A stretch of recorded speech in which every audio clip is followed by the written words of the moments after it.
महत्वाची गोष्ट म्हणजे काल आणि परवा जी सोलापुरात अतिवृष्टी झाली आणि लोकांना दिशाभूल करण्यात आलं, लोकांची दिशाभूल करून लोकांना सांगण्यात आलं की एवढा मोठ्या प्रमाणात पाऊस कधीच सोलापुरात पडला नव्हता। ही चुकीची माहिती एकतर आयुक्तांनी आपल्या समोर आणली, महापालिकेने आपल्या समोर आणली। दुसरी चुकीची माहिती जी आयुक्तांनी समोर आणली की हे नॅशनल हायवेच्या काही चुकांमुळे आहे की एवढे त्या ठिकाणी फ्लडिंग झालं।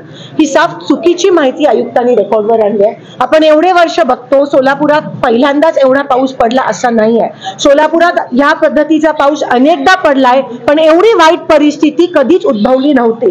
काही ठराविक लो लाईन एरियाज असतात, शास्त्रीनगर असतात, तो परिसर असतो, तिथे कुमार चौक असेल तिथे पाणी तुंबतं, बाकी कुठूनही कंप्लेंट होत नाही। जेव्हा आम्ही होतो महापालिकेत तेव्हा हे सगळं त्याचा निचरा झाला आणि आज तिथे त्या भागात तुम्हाला पाणी तुंबताना दिसलं नाही। जेव्हा सोलापुरात एक पर्टिक्युलर MM वर पाणी पडतं तेव्हा तिथे पहिला रिझल्ट आपल्याला तिथे पहिले तुंबलेलं दिसून येतं। ह्या वेळेस तिथून एकही तक्रार आली नाही। उलट शेळगी परिसर, मित्रनगर परिसर, त्या हद्दवाढ भाग जो आहे, ब्रह्मदेव नगर असेल, सैफुल असेल, तिथे आपल्याला पाणी मोठ्या प्रमाणात तुंबताना दिसलं। महत्वाची गोष्ट म्हणजे जिकडे अमृतची कामं म्हणजे ड्रेनेज, अमृत योजना ही महाराष्ट्र शासनाकडून मोठी योजना ड्रेनेजची कामांसाठी पैसे मिळालेले, जिथे अमृतची कामं झाली आहेत म्हणजे जिथे झालंच नव्हतं पाहिजे, जिथे ड्रेनेजचं पाणी पावसाचं पाणी बाहेर निघायला पाहिजे होतं, तिथेच आपल्याला हे पाणी तुंबताना दिसतंय। रस्तेवर, घरं खाली, घरांमध्ये इथपर्यंत पाणी गेलंय लोकांच्या, त्या सगळ्या परिसरात आतापर्यंत पाणी आहे, JCB पोहोचलं नाहीये। म्हणजे तुम्ही बघताय लेवल ऑफ करप्शन, कुठून कुठे करप्शन येत आहे। अमृतची कामं झाली आहेत, तिकडे पाणी तुंबतंय, अजूनही JCB लोकांच्या घरी पोहोचले नाहीयेत। एवढा त्या ठिकाणी पाऊस पडलाच नाहीये जो दरवर्षी पडतो तेवढ्याच प्रमाणात पडलाय। पण मागच्या 2-3 वर्षात महापालिकेमध्ये इलेक्शन झाले नाही आहेत, प्रशासकांनी सगळं हातात घेतलंय, अधिकाऱ्यांनी सगळा कारभार हातात घेतलाय। लोकप्रतिनिधी नसल्यामुळे, एक प्रकारचा दबाव नसल्यामुळे हे सत्ताधारी पक्ष आणि अधिकाऱ्यांमध्ये मिलीभगत असल्या कारण आज सोलापूर शहरामध्ये ही अवस्था आज आपल्याला दिसून येते। तुम्हाला आठवत असेल 2 वर्षाखाली जेव्हा कुमार चौक तुंबलेला तेव्हा मी स्वतः त्या ठिकाणी गेली होती आणि मी ठिकठिकाणी जाते, काड्यादी चाळीत हा विषय होता।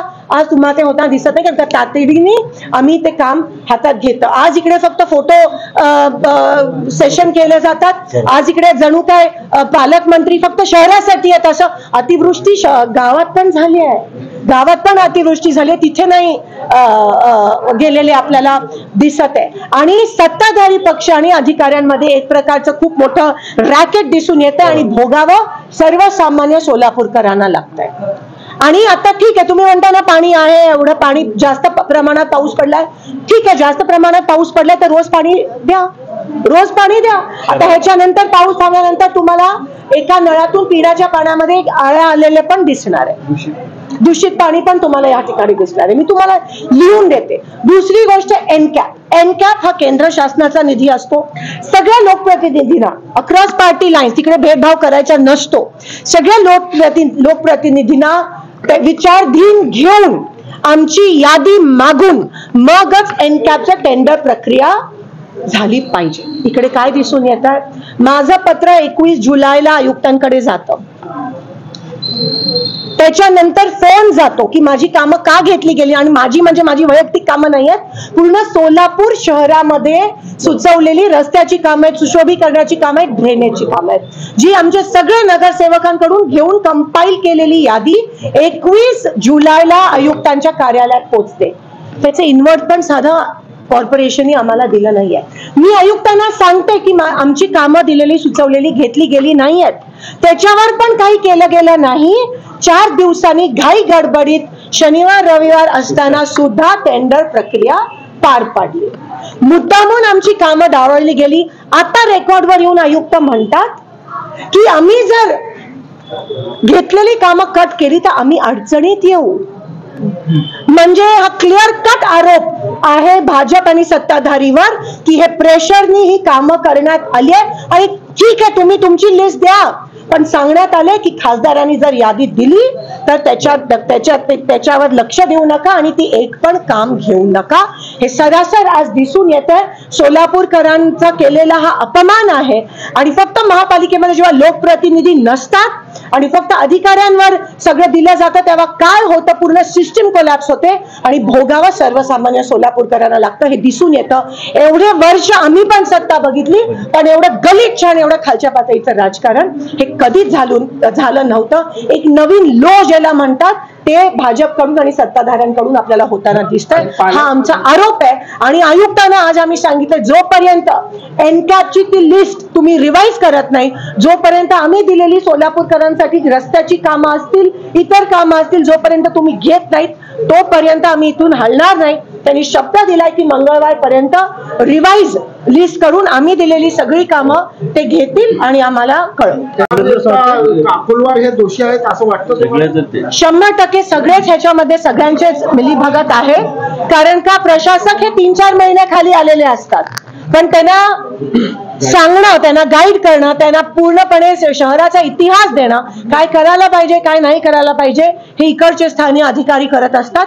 आणि म्हणून आम्हाला डाऊटच नाही पण खात्री आहे की त्यांची दिशाभूल करण्यात आली. हे अधिकारी सगळे सत्ताधिकाऱ्यांच्या हातचे भावले झाले तसं मला 100% हातचे भावली झाले, दबावाखाली आलेत. आज तुम्ही सगळे होते आणि आयुक्ताकडून काय बोलण्यात आलं की जर मी यादी ती कट केली, त्या यादीमध्ये काही कामं कट केली तर अडचणीचं काम ठरेल. अतिवृष्टी झालेल्या भागामधून पंचनामे केले जातात. प्रत्यक्ष पंचनाम्यानंतर मदत मिळेल असं वाटतं तुम्हाला? मी आज सगळ्या ठिकाणी गेली, आम्ही सगळे होतो. पंचनामे हे शो करतात माझा अनुभव सांगते. जे मागच्या वर्षी अतिवृष्टी गावात झाली होती ग्रामीण भागात, त्याचे पैसे, पिकांचं नुकसान जो झाला त्याचे पैसे अजूनही मिळाले नाहीयेत. मी तुम्हाला लिहून देते आजच्या तारखेत जे आज पंचनामे करतात ते पण आरोप आहे की काही लोक म्हणाले, तिकडचे राहणारी लोक तोंड बघून पंचनामे करतात. मी तुम्हाला लिहून देते 1 वर्षात हे पैसे मिळणार नाहीयेत. हा, निवडणुका घोषित झाल्या तर लगेच दुसऱ्या दिवशी पैशांची दौरे केलेले आहेत, ठिकठिकाणी आयुक्तांना घेऊन दौरे केलेले आहेत. कशा पद्धतीने बघताय? बघा, पहिले काल खरं तर सगळे इकडे अलर्ट झाले पाहिजे होते, रस्त्यावर उतरले पाहिजे होते, रस्त्यावरची नेते मंडळी असायला पाहिजे होतं. पण काल आयुक्त एकटेच दिसले आपल्याला, त्यांच्या सोबत कोणी नव्हतं, कोणीही या ठिकाणी दिसलं नाही. आणि आज जागे झाले, आज दौरे केले, पण त्याच्यातून निष्पन्न काय होतं ते बघायला पाहिजे. आमची टीम, काँग्रेस पक्षाची टीम, आमची सगळ्यांची टीम काल ग्राउंडवर होती आणि लोकांना जाऊन त्या ठिकाणी पालकमंत्री हे पाहणी दौऱ्याला जातात. पालकमंत्री म्हणजे आला वारा गेला वारा असंच काही परिस्थिती आहे. तर असंच दिसून येतं, काही ठिकाणी जातात आणि मीडियावर येतात आणि त्याच्या पलीकडे काही होत नाही. पालकमंत्री हे ठराविक मतदारसंघाचे नाही आहेत, पालकमंत्री हे जिल्ह्याचे आहेत. जिल्ह्यामध्ये कुठेही दौरा करताना दिसून येत नाही. काही तुम्ही इथं म्हणताय IAS अधिकाऱ्यांवरती, राजकीय आपण पाहिलं IPS अधिकाऱ्यांवरती देखील दबाव आणण्याचा प्रयत्न केला गेला. आपण या सगळ्या प्रकरणाकडे कशा पद्धतीने, ज्या पद्धतीत एक महिला IPS ऑफिसरशी बोलण्यात आलं, ज्या पद्धतीत एका चांगल्या पारदर्शकपणे काम करणाऱ्या महिला ऑफिसर वर एक अहंकार आपल्याला दिसून येतो. शासनाकडून सत्ताधारी अहंकारी झालेत, त्यांना लोकांची काही पडलं नाही. IAS अधिकाऱ्यांची त्यांच्या दबावाखाली, त्यांना पण दबाव आणण्याचा त्यांच्यावर प्रयत्न केला, पण महिला असल्या कारणाने एक संवेदनशील अधिकारी असल्यामुळे ती दबावाखाली आली ना, त्या दबावाखाली आल्या नाहीत. तसंच काम जर आमच्या आयुक्तांनी केलं तर त्यांना सलाम करेल. नेपाळ आणि भारतामध्ये लोकशाही आम्ही जिवंत ठेवत आहोत. भारतामध्ये संविधानाचा आदर आम्ही करत आहोत. आणि आज जे तुम्हाला होताना दिसतंय भारतामध्ये अनडिक्लेअर्ड इमर्जन्सीच होताना दिसते. हिंमत असेल तर मोदीजींनी परत इलेक्शन घ्यावे. खरं तर मराठा समाजाचा GR निघाला, मराठा समाजाचा GR निघाला, मात्र ओबीसी समाजातील जो लातूर मधला तरुण आहे तो आत्महत्या केलेला आहे. ओबीसी समाजाचं आरक्षण संपत यासाठी आत्महत्या केल्यानं छगन भुजबळ त्यांच्या भेटीला गेलेले आहेत. जो GR निघालाय तो पण आता हे गाजरच असावा असा आमचा आरोप आहे त्या ठिकाणी. आणि दुसरी गोष्ट, जो आवाज आजपर्यंत ओबीसीसाठी राहुलजी आमच्या नेत्यांनी उचललाय, त्याच्यासाठी महत्वाचं म्हणजे कास्ट सेन्सिस होणं हे महत्वाचं आहे. ते टाइम बाउंड झालं पाहिजे. ते तुम्ही कधी करणार आहात त्याच्यासाठी, जसं तेलंगणामध्ये प्रश्न विचारले ते काही डिक्लेअर करत नाही, म्हणून हे सगळं हवेत असणाऱ्या गोष्टी आहेत. सगळ्या एक समाजामध्ये तेढ निर्माण करण्याचा प्रयत्न आहे भाजप.